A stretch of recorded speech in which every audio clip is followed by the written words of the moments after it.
Mallanna office దగ్గర తీవ్ర ఉద్రిక్తత. ఎమ్మెల్సీ కవిత అనుచరులు ఒక్కసారిగా దాడికి దిగడంతో పరిస్థితి తీవ్ర ఉద్రిక్తత ఏర్పడింది.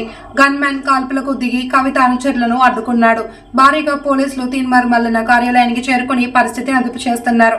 ఈ ఘటన జరిగిన విషయంపై జహీరాబాద్ పోలీస్ స్టేషన్లో కల్వకుంట్ల కవితపై చర్యలు తీసుకోవాలి అంటూ ఫిర్యాదు చేసిన జహీరాబాద్ నియోజకవర్గ ఇన్ఛార్జ్ జ్యోతి పండల్ మరియు తీన్మార్ మల్లన టీం బీసీ నాయకులు పలువురు మాట్లాడుతూ తీన్మార్ మల్లన కార్యాలయంపై దాడి చేయడం చాలా బాధాకరమని తెలిపారు. తెలంగాణ రాష్ట్రంలో బీసీ నాయకుడిగా ఎదుగుతున్న నాయకుడును చూడలేక కల్వకుంట్ల కవిత మనుషులతో దాడి చేయించింది అని తెలిపారు. అందరికీ నమస్కారం. ఈరోజు తీన్మార్ మల్లన్న గారి పైన ఏదైతే దాడి జరిగిందో, అంటే కల్వకుంట్ల కవిత గారి అనుచరులు ఏదైతే దాడి చేశారో అది చాలా నీచమైన దరిద్రమైన హేయమైన చర్యగా భావిస్తున్నాము. రాజకీయ పరంగా ఏమన్నా వివాదాలు ఉంటే, ఎవరైనా విమర్శ చేస్తే, ఎవరైనా కమెంట్ చేస్తే, ఒక రాజ్యాంగం అనేది మనకు హక్కు ఇచ్చింది. దాని ప్రకారం లీగల్గా వెళ్ళాలి. కానీ ఇలాంటి దాడి చేయించి, అంటే ఆఫీస్లో ఉండగానే వెళ్ళి వారికి చంపేయాలన్న ఉద్దేశంతో 100 మంది జాగృతి కార్యకర్తలు వెళ్ళి దాడి చేయడము చాలా నీచమైన చర్యగా భావిస్తున్నాము.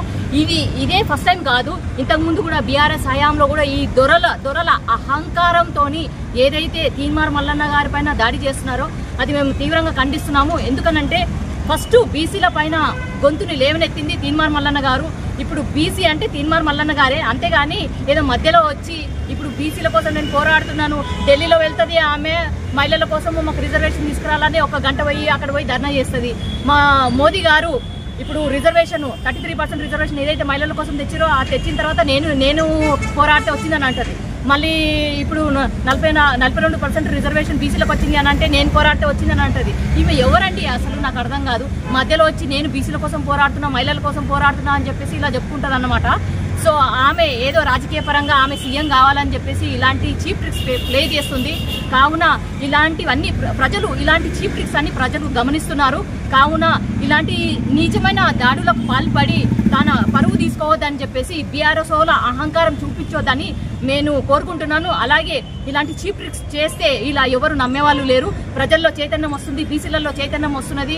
ఇలాంటి నీచమైన చర్యలకు పాల్పడితే ఎవరు కూడా చేతికి గాజులు వేసుకొని కూర్చోలేదు. మేము కూడా తిరగబడితే మీరు ఎక్కడ ఉంటారు, మీ వెలుమలు ఎంత పర్సెంట్, అంటే మీరు ఎంతమంది ఉన్నారు, బీసీలు ఎంతమంది ఉన్నారు ఒకసారి చూసుకొని మీరు మాట్లాడాలని చెప్పేసి ఇలాంటి చర్యలు చేసే ముందు మీరు ఒకసారి ఆలోచించుకోవాలి.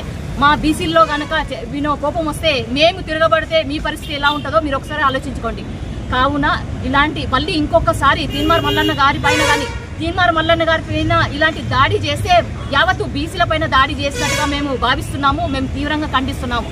కావున ఇలాంటి చర్యలు ఇంకా ముందు చేసే ముందు ఈ ఒక్క విషయం ఆలోచించుకోవాలని చెప్పేసి నేను దొరలకు సూచిస్తున్నానండి. Thank you so much.